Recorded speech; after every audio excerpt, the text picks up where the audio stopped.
In this video, I'll be showing you step by step how to open up an XM trading account. It is super easy to do. So the first thing you need to do is open up your favorite browser, and then from here you'll need to go up to xm.com. I'll also put a link to that down in the description below. Once from here, it should be looking something like this. Now from here, to create an account, you'll simply need to go down to where it says Get Started Trading down here.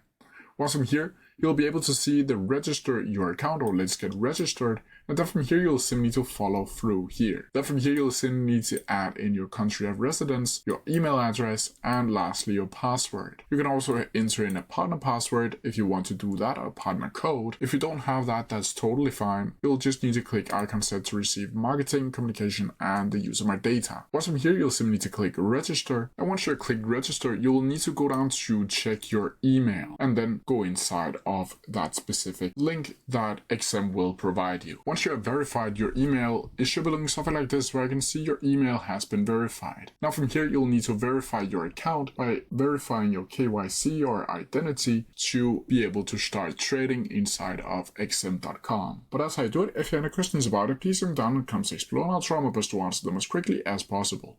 See ya!